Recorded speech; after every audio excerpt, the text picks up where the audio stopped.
Bonjour les amis, Paola a 18 ans. Il y a plusieurs mois de cela, elle a rencontré un jeune homme de 24 ans qui s'appelle Mike. Par le biais des réseaux sociaux, le courant est tout de suite passé entre les deux. Et au fil des rencontres, le cœur de Paola s'est amouraché fortement de ce jeune homme qui était en capacité de répondre à toutes ses attentes et à tous ses besoins. Dans la famille de Paola, sa mère est chrétienne et son père, lui, est complètement athée. Mais elle a fait le choix de vivre d'une manière laïque, de ne pas forcément pratiquer une religion. Est-ce que Dieu existe ou non? Elle ne se pose même pas la question. Son souci est simplement de vivre pleinement sa vie et d'aimer. Parce que l'amour, pour elle, et selon son discours, est la religion. Au fil des mois, attachée à Mike, une dépendance affective a commencé à naître. En plus de cette dépendance, Mike exerçait une emprise sur la jeune fille. Paola ne pouvait plus dire oui ou non sans le consentement de Mike. Mike lui faisait peur. Mike l'agressait. Mike la menaçait. Mais elle n'était pas capable d'en parler à qui que ce soit. Elle gardait le secret dans son cœur et était obligée de faire semblant. Mais quand elle se posait la question, elle était incapable de donner une réponse. Pourquoi je reste dans une histoire où je sais que je souffre, où je sais, mais je reste quand même et je souffre. Un jour, Mike, tantôt gentil avec elle, tantôt méchant et violent avec elle, lui a parlé franchement. Écoute Paola, tu m'aimes? Oui, je t'aime Mike. Tu m'aimes fortement? Oui, je t'aime fortement. Tu serais prête à faire tout pour moi? Oui. Voilà, j'ai des gros problèmes, j'ai des soucis d'argent. Et il faut que les choses s'améliorent pour notre avenir à nous deux. Et pour ça, il n'y a qu'un moyen rapide de nous faire de l'argent. Dis-moi, en fait, ça serait que tu puisses de temps en temps rencontrer d'autres hommes, avoir des relations intimes avec eux, et eux, ils payent. Et à la suite de ça, on pourra faire notre vie, nous installer ensemble. Au départ, la jeune fille était réticente. Mais à force d'insistance, de persuasion et de séduction, Mike a réussi à lui faire changer d'avis. Et au nom de leur amour, elle a décidé de se donner et de se livrer dans des hôtels à des hommes qu'elle ne connaissait pas. Et c'est comme ça que Paola, sans le savoir, ou sans l'accepter plutôt, dans un déni, est devenue prostituée. 1 an, 2 ans. Mais lorsqu'elle questionnait Mike, Mike ne lui répondait pas. Il était fuyant envers elle. Elle n'était plus que l'ombre d'elle-même. Dans sa famille, on ne la reconnaissait plus. Elle était devenue rebelle, plus qu'avant, impolie. Elle ne respectait pas les hommes. Et le temps passait. Un jour, elle a rencontré des amis qui étaient autrefois dans sa classe. Et l'un de ses amis est venu lui parler de Jésus-Christ. Il lui a expliqué que Jésus-Christ ne jugeait pas, mais qu'il était capable de pardonner, même si le péché était noir comme le cramoisi, il pouvait le rendre plus blanc que neige. Cette parole l'avait énormément touché. Et toute la nuit, Paola avait cogité sur cette parole.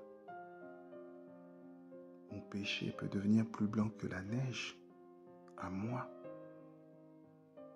Et c'est comme ça que elle a repris contact avec ces personnes. Elle cherchait le Seigneur. Elle cherchait qui pouvait l'aider. Elle cherchait du secours. Les personnes qu'elle avait rencontrées lui parlaient du Seigneur, mais il restait bloqué et ne lui prêchait que sur son apparence. Toute leur prédication n'était que ta tenue. Tu ne peux pas venir à l'église habillé de cette manière-là. Ne mets pas le rouge à lèvres, ne mets pas le maquillage. Dieu veut des gens sanctifiés. Mais quand elle est questionnée en disant « mais je ne peux pas venir comme ça, mais je n'ai pas d'autres vêtements ». Oui, mais on ne se présente pas comme ça à l'église.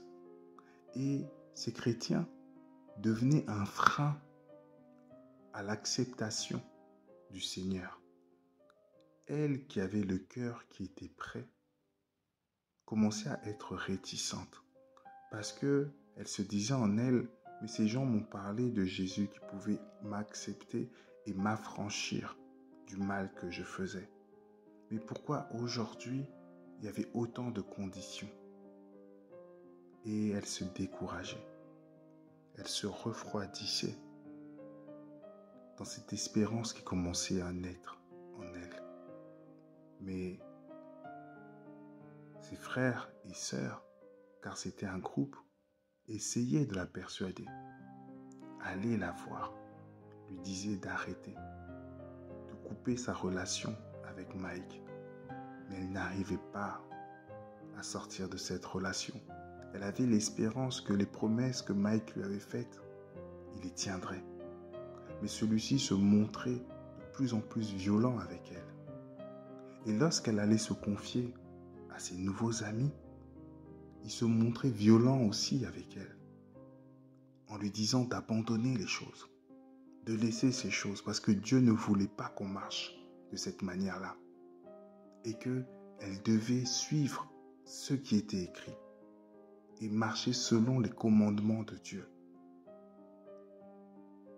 Alors, un jour, Paola a pris des médicaments, un nombre incalculable de médicaments. Elle les a ingérés et elle s'est retrouvée hospitalisée.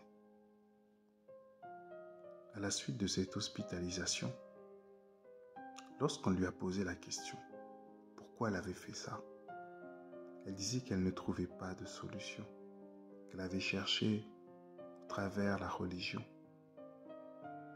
qu'il y avait beaucoup de commandements et qu'elle ne se sentait pas prête, qu'elle avait cherché au travers la relation. Elle ne trouvait pas. Son père était absent, sa mère était absente et elle se retrouvait seule. Lorsqu'elle racontait ça à l'infirmière, cette infirmière, qui elle était chrétienne, lui a demandé juste une chose, si elle pouvait prier pour elle. Elle a tenu par la main et elle a fait une prière des plus simples. Seigneur, je te présente Paola. Paola, je te présente le Seigneur Jésus. Son cœur te cherche et je sais que tu la cherches depuis longtemps. Qu'elle devienne ta fille aujourd'hui et que tu sois son père. Guéris-la et aide-la au nom de Jésus-Christ. Amen. Paola s'est effondrée en larmes. Elle sentait un amour indescriptible l'entourer. Elle sentait une compassion autour d'elle. Et elle a posé la question à l'infirmière, mais c'est quoi tout ce que je ressens? Elle lui a dit, c'est le Seigneur Jésus. Il n'a pas l'amour en lui, il est l'amour. Et il m'a envoyé vers toi juste pour te le présenter tel qu'il est véritablement. Et c'est comme ça que Paola a commencé à se rapprocher du Seigneur Jésus, non selon l'intelligence, non selon des versets, mais selon le cœur qu'elle veut lui donner et la place qu'il doit avoir. Je vous dis à bientôt. Demeurez bénis.